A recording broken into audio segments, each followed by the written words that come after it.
Hey everyone, welcome back to Here in Apologetics. Super pumped to join us today to have Josh Yen. We're going to be responding to a video from Matt Dillahunty where he claims it's the end of the cosmological argument, or the Kalam cosmological argument. So what's up, Josh?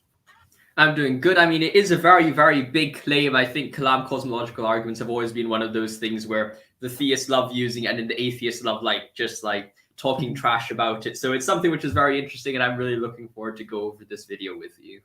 Yeah, I'm super pumped, and Josh and I both have a lot of respect to Matt, and we're attacking the ideas here, not the person, of course. And yeah, the Kalam's always super interesting. It's not my favorite argument, but I definitely think you can defend it pretty well, and it's definitely not the end of it. So yeah, do you have anything else you want to say, Josh, before we dive into the clips? I definitely agree with you. I think that the Kalam is a very interesting argument. It's deceptively simple, let's say, and let's put it at that. And I think that it's also a very useful tool, not just to argue for God, but I think it could be used to argue for a lot of other things as well, like the need for metaphysics, first cause, which might not even be related to God at all. So, I mean, I think it is a very interesting kind of stepping stone to use when you're starting off a discussion with any theist, atheist, or whatever. So I think it's quite an interesting thing or place to start off with. Right on. It's super cool. All right, we're going to dive into these clips. I bumped up the speed to 1.5 speed just for the sake of our time. And obviously, you can go and check the link down below if you just want to watch the full video of what Matt has to say. But here we go. If you take a look at the Kalam, there's a number of terms in there that I would argue are not so clearly defined that they avoid equivocation. For example, what does begins to exist mean? Within our local presentation of the universe, it could be argued that nothing begins to exist, that everything within the universe is merely matter and energy transposing, taking different forms and shapes. That while at some point it's true, Matt Dillahunty did not exist, everything that makes me has existed prior to me. And that the only real things that could exist that didn't exist is in fusion in a star, where you take atoms and essentially fuse them together to make new elements. And yet still that was from the constituent parts. And so everything could be reducible to the singularity, etc. So what does it mean to say that something begins to exist? All right. So what do you want to say here, Josh, with this first part on beginning to exist?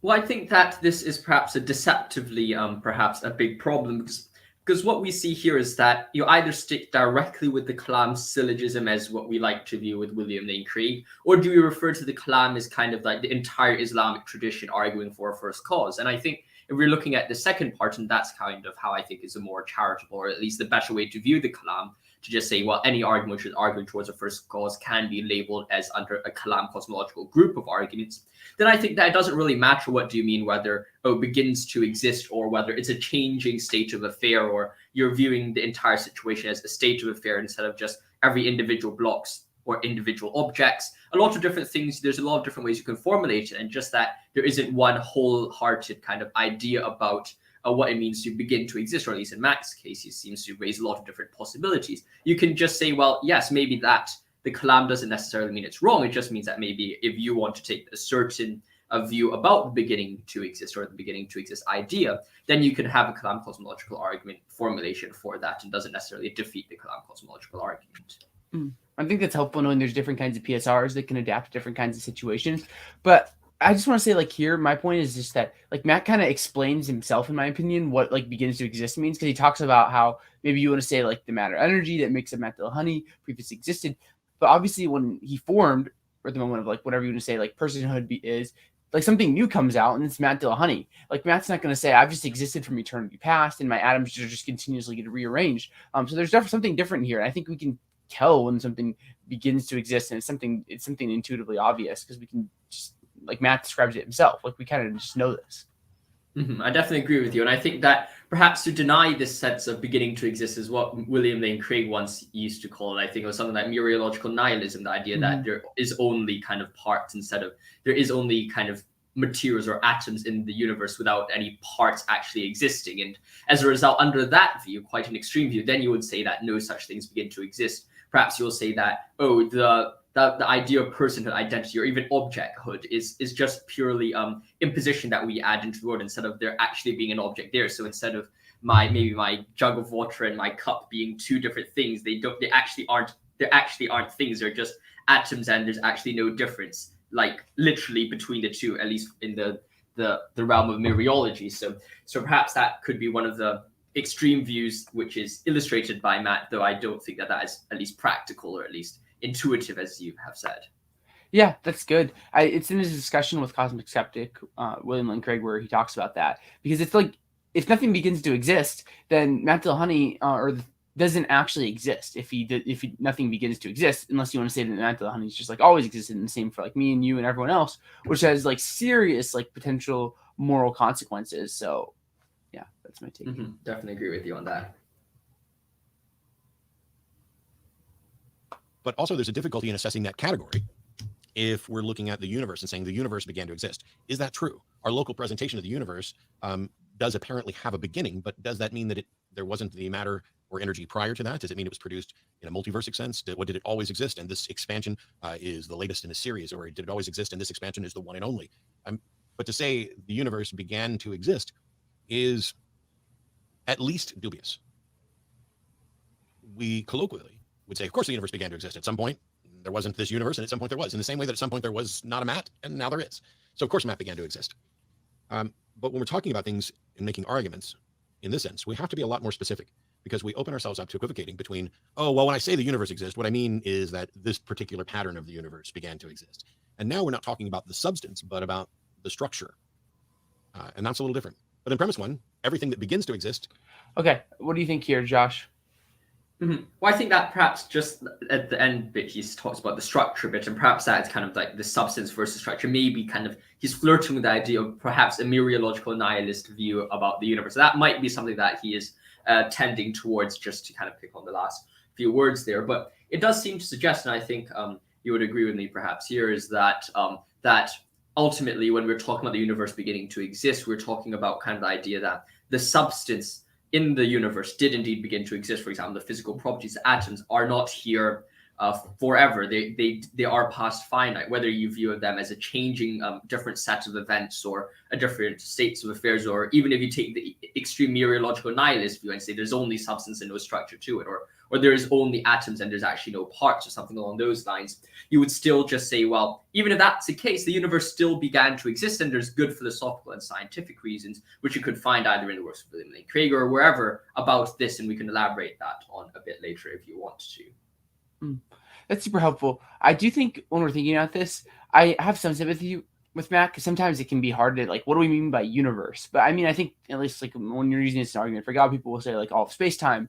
And I was looking in the Blackwell Companion to kind of see like what Craig thought about the Kalam and like what beginning to exist means. And he talks about like philosophical arguments, like you have things like Hilbert's Hotel or the Grim Reaper paradox. They just showed there just cannot be an infinite temporal regress of events. So it's that idea there must be a first event, and from that first event they'll argue that it's God. And then like the science, like the BGV theorem and like thermodynamics and such, is why like some theists are going to try to advance more to show that there's like an absolute beginning point of the physical universe that can show like through the sciences. So I think it's a helpful distinction here. I definitely agree with you. I think that's very helpful. And I think it just shows that across the board, no matter what perspective you're looking at it, you realize that there actually are very good reasons for us to believe that universe does indeed begin to exist. Yeah, that's great. Has a cause for its existence. What a curious phrasing to say begins to exist. Do you have some example of something that doesn't begin to exist? And in what context do we mean begin to exist? Are we saying this particular pattern representation? Or are we saying these actual material components? Because there's not an atom in my body that just popped into existence on me. There are things I've taken in, breathing and eating, etc., that are adopted, and complex chemicals. This is the process here. So what do we mean by begins to exist? And why was that word there? Well, or those words, I would say that the biggest reason those words are there is that earlier versions, or earlier potential versions of this argument, would say everything has a cause for its existence. And when they finally get around to concluding that God exists, now all of a sudden that means that God has a cause for its existence. But for some models of God, God is not a caused thing. That God is the uncaused cause, the first mover, the prime mover, the first cause. And so if you're going to argue for that, then you have to put in this particular language. Everything that begins to exist has a cause for its existence. Okay, what do you want to say here, Josh, in this little bit? Essentially, what I kind of think is that it appears to me, as we've noted before, there's a few ways to kind of define or categorize a Kalam cosmological argument, and perhaps giving Matt the most charitable kind of explanation or understanding possible would be to kind of say that maybe he is only referring to Craig's formulation, and instead of viewing it as kind of how I view it, is in the entire group of kind of Islamic tradition arguing for the first cause. And perhaps that's why he's kind of nitpicking so strongly the wording of beginning to exist under his conception of it. And perhaps that's why he is very specific on this. But personally, I don't think it really matters whether you change this like wording of it or have different formulations. or perhaps the different strengths. Because I was thinking about something recently, and I'm like, well, a lot of times, yes, the Kalam cosmological argument is presented as kind of a mainly deductive argument, one based on kind of like the logic. It's 100% like kind of you lead to a conclusion. It's 100% kind of certain in that kind of sense. But the same way, you could may as well or just as easily have a probabilistic one to say, well, it's just more probable that the universe began to exist. It's just more probable that there is a cause, and therefore there is more probably, or it is most probably the case that the universe has a cause. And as a result, instead of having this kind of more of a 100% certainty, you have a more of a probabilistic understanding of it, and just say, well, yeah, it is a really reasonable belief, even if you're not going to grant it. Say, well, maybe instead of being 100% certain that the universe began to exist, like 80% certain or 70% certain. So like there's a lot of different ways you could go around doing it, as long as you're saying, well, let's classify Kalam arguments as things which are not just the William Lane Craig traditional formulation. And I think it's just a bit more helpful, or at least to develop dialogue and discussion, to kind of take the second kind of discussion or viewing of the Kalam cosmological argument. I think that's helpful. And I think like Matt would agree, like there isn't like the cosmological argument or the teleological argument. Like I've heard him say that a lot, which is like really good. And I think it'd be the same with the Kalam, where there's different ones with different PSRs and different ideas of what it means for the universe to begin to exist. And there are a family of arguments, and we're just looking at just different ideas with like a similar core here. So I think that's helpful. And it Matt just kind of speculates a little bit with like why Kalam formulations have changed, but like even going back to like Al-Ghazali, there's people that would have a very similar argument to Craig. So it's not like there's been this massive historical shift in the past like 1,000 years. Mm-hmm. I definitely agree with you on that. Let's set all that aside, because one key element of a syllogism is that it has major terms, minor terms, and middle terms. The major terms have to do with the subject, and the minor terms is what you're trying to establish about the subject, and the middle term is what connects them. Socrates is a man. All men are mortal, therefore Socrates is moral. The men thing is the middle term that connects Socrates and mortal. When you have this structure, you have the universe and existence, or cause for its existence, and what you have as the middle term is begins to exist. And so you have everything that begins to exist has a cause. The universe began to exist, therefore the universe has cause. It's an undeniably valid syllogism. So why am I saying the Kalam is dead? What's the end of the Kalam? Well, it should have been dead from the beginning as an argument for the existence of God. Because what is also undeniable about the Kalam is that it never mentions God, not the word and not the concept, though some people would like to weasel that concept in. The conclusion of the Kalam is that the universe must have had a cause for its existence. Now, I'm not necessarily convinced of the soundness of the early premises, but let's grant that. Let's just say that, yep, if something begins to exist, it has a cause, and the universe began to exist, therefore the universe had a cause. What do we know about the cause of the universe, assuming that the cause exists? What do we know about it? I don't know. I don't have any way to investigate it. Oh, well, we can definitely know that the universe isn't the cause of itself. Well, I'm not convinced that we can definitely know that, because causality is necessarily temporal, and temporal causality breaks down at t equals 0, which would be the origin of the universe. But also, we're sloppy with language, because if everything that is in our local presentation of the universe existed as essentially a singularity, had it expanded, then what you're talking about is not the cause of the universe, but the cause of the expansion of the universe. And I don't know what would or could cause that, and I don't know if anybody else does either. And yet they will argue on behalf of a God. Okay, so a lot of things here, Josh. Where do you want to take this? Well, I think the first thing is just really to say, I'm sorry I have something in my mouth because my throat's been absolutely dead recently. It's absolutely killing me. So I had to just eat a lozenge to kind of like soothe my throat a bit. I apologize for that. But essentially, I think that what Matt is perhaps trying to do is to just kind of say the Kalam is not dead in its sense to reach the conclusion, but rather the conclusion just doesn't reach God. I think it perhaps is quite right when he says that, and I don't think it's much of a problem. But just that what he's doing is identifying the first stage of the Kalam cosmological argument and the second stage of the Kalam cosmological argument. The idea that the universe has to have a cause, and that the fact that the cause is God. There's two stages here, and that's something that I think Zach knows a bit more about than I do. So Zach, do you want to continue about that?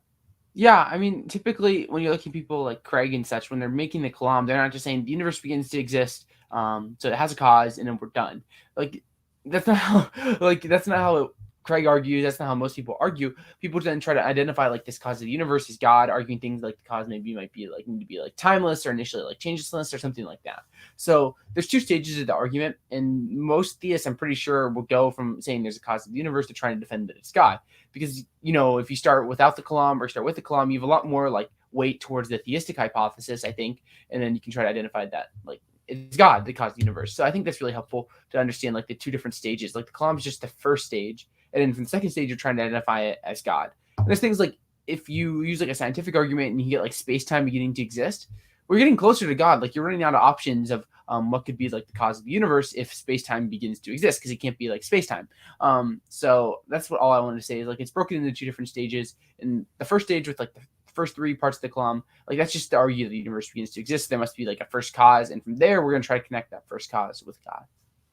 I definitely agree, and I think that that kind of distinction is very, very helpful, because I think what Matt might be doing is just to kind of skipping past or like kind of overseeing this latter stage, which I think is so important a part of apologetics. And it would be, I would agree with Matt, if someone came out and said, well, we got to this cause of the universe, and well, now we've suddenly proved the Christian God, which is one of his criticisms that he raised later. But well, that's normally not what people do, and as a result, when we have to look at the Kalam cosmological arguments, we have to look at it from a purely or like the holistic kind of approach that apologists normally use alongside the Kalam. It's not just one screw fits all. It's like you have to really look at it in a more holistic manner. Yeah, I think that's right. That's good stuff. But even if you were able to list the characteristics of the cause of the expansion of the universe, or the cause of the local presentation of the universe, or however you wanted to word it, even if those characteristics were similar to the proposed characteristics of an unproven God, that still doesn't make them identical. Oh, well, it had to be something timeless because time didn't exist before the Big Bang. Okay, well, it doesn't even make sense to talk about before the Big Bang, and maybe that cosmology is not correct, but it has to be timeless. Okay. But really, in that context, all it means is that it's not bound by the time within the local presentation of the universe. It doesn't mean that it's not bound by any time. It doesn't mean that it's not bound by metatime and a metaverse or anything like that. It just means that X is not bound by the time constraints of the local presentation of the universe. But that's obvious and true for anything that would be this change since time began. Our local presentation of time began then. Well, it's spaceless. Yeah, you can do exactly the same thing with it's not made up of the stuff of this particular universe if it was something external to it that caused it and not something internal to it that we haven't identified yet. Okay, what do you think here about the spaceless and timeless ideas and trying to get hypotheses without God? Do you want to start off with it? Because you seem to have quite a lot of interesting stuff we could go through. Yeah, I mean, so there's a few things here when I think about. So it seems like Matt's just trying to grasp at any other hypothesis, like anything that's not God that could explain like the cause of the universe, assuming like the universe began to exist, which is fine because I'm not a big fan of like conclusive proof that like demonstrate beyond any reasonable doubt that like God exists. So that's why I think like comparing theories and looking at like what's expected on one theory and on the other is like a more favorable approach to trying to like look at the question of like, does God exist? So like if Matt's gonna do like the matter energy proposal, well, I'd say, okay, Matt, let's just look at like how like the theistic theory does compared to like the matter energy theory. Like, does it predict things like fine tuning or like consciousness or things like that? And then I also think that when we're looking at this question, it seems like to me, Matt starts out with like this idea that there's a super low probability of God existing. And it seems like he does this a lot in his debates on like the resurrection or things like this, because it seems like to Matt, any explanation other than God, that's a better explanation, which is the probability of God is like super, super, super low. Well, then that's probably the right approach. But then that's the question at hand is like, is the probability of theism like super low, which is a different debate. So I think that's something like when I look at Matt, because it seems like when he's looking at this, he's like, it's impossible for God to exist or very unlikely. So like any other explanation must be better. So that's just a few of the thoughts I had at this clip. Mm-hmm.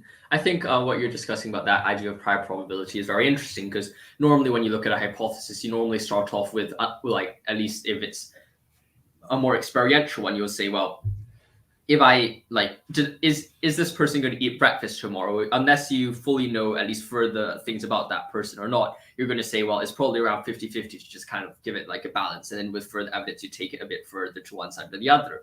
And I think it's quite important to use this kind of like this state of, I wouldn't say state of like no knowledge, but rather like this like lack of understanding about anything else, to say, well, perhaps if we don't know any other further kind of parts, we could say, well, it's just 50-50. And as a result, when you just say, well, let's treat the prior probability as very low, that's perhaps not doing the argument or the idea much justice. And I think one thing else that you can perhaps add from this is that the idea of timeless or meta time that he raises in the first place may as well be correct. It's not all about, well, everything that is in time has to have a cause. That's not necessarily what the Kalam argument says. It's very possible that there is time before the beginning of the universe. Perhaps if you take an Augustinian view of the world, like the time is just kind of like a perspective, or like a third person. I'm not exactly sure how we would explain it, but it's kind of like God is here. God has like his own kind of structure of time, and then time moves as subjective or in relation to the time of God. So in that situation, you may as well have the beginning of the universe in relationship to the time of God, and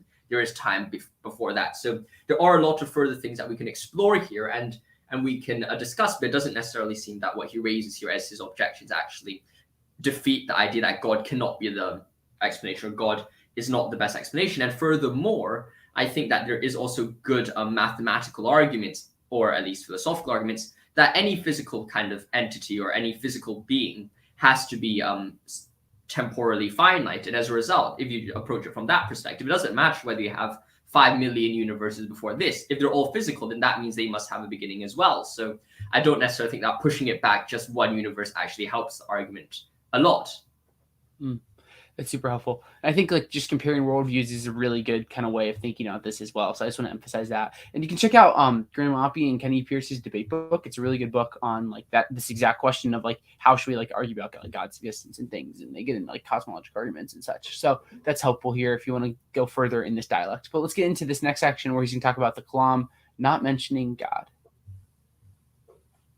You can keep going through those, but eventually you get to, and it's a mind. Hang on.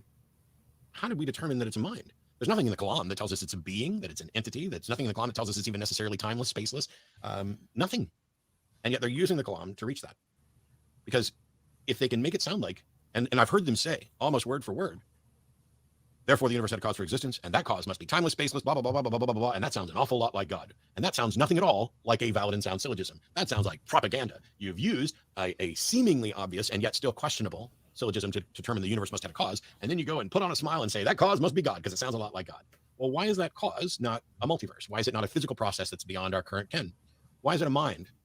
And why is it in particular a mind that's absent of physical form with power over everything, which provides no clear evidence of its existence and yet somehow inspires people to different conclusions about reality? It's got to be the most confused and confusing agent thing ever. The Kalam cosmological argument is not an argument for the existence of God.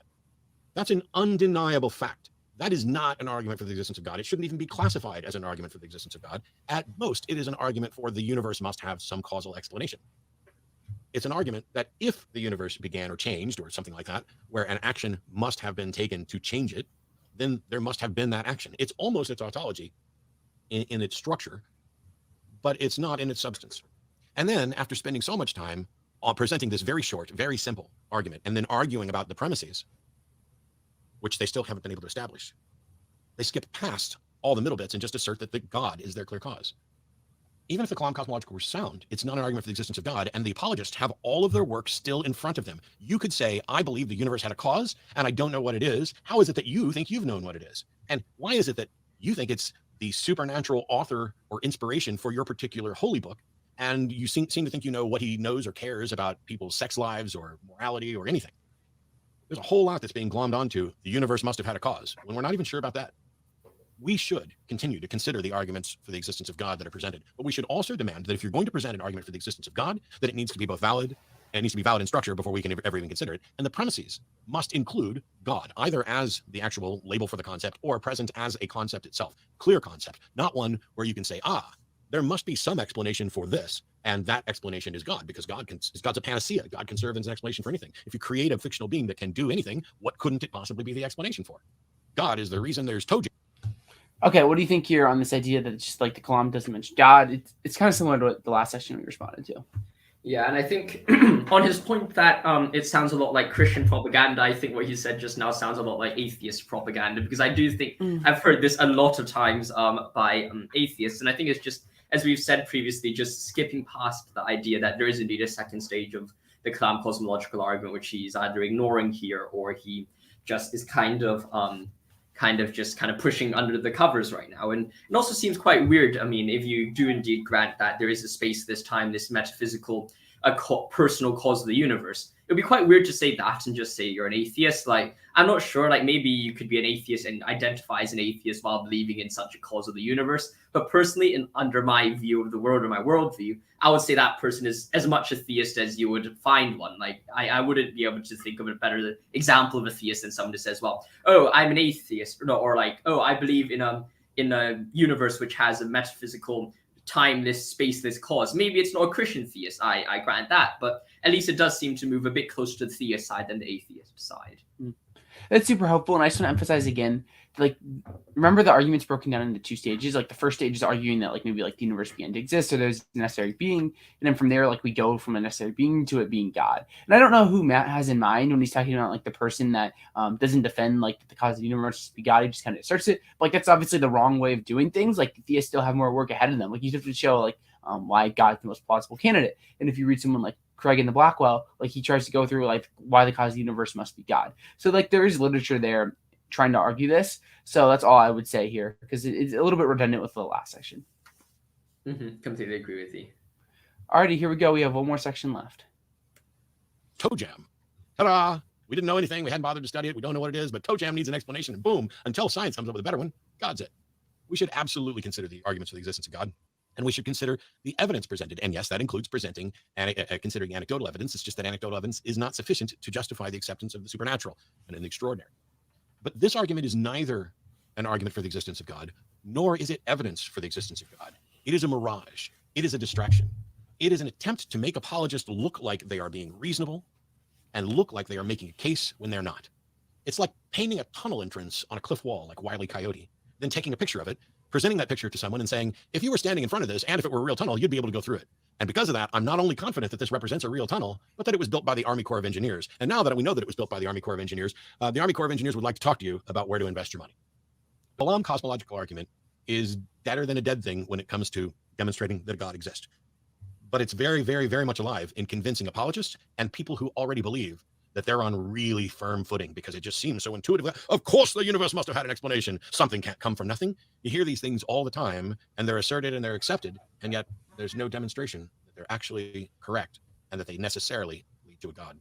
So I'm pretty much done with the Kalam cosmological argument. Now, if somebody calls into the show and presents it, I'll give some shortened version of this, as I've been doing a little bit. But there were people who were confused as to how can you dismiss something that's so prevalent? I mean, William Lane Craig, of all people, this is like his favorite argument. Yes, it is, because then it looks like he's accomplished something when he's accomplished absolutely nothing. See you next time. Bye-bye. Alrighty, here we go. That's the end of the video. So Josh, you have any like last thoughts you want to say looking at this last section? Well, I think that a lot of the things which we're going to say are just going to repeat what we've done before. I mean, a lot of what he said is just merely skimming over the second part of any cosmological arguments or any second stage arguments for the existence of God. So I think that that part is perhaps a bit, would be a bit repetitive if we went to say that again. But I just think, personally, I think that he strawmans a lot of what the Kalam cosmological argument is, or at least the literature surrounding it. It's kind of like, oh, it achieves nothing. I don't necessarily think that's the case. I think it achieves a lot. And perhaps Matt isn't as...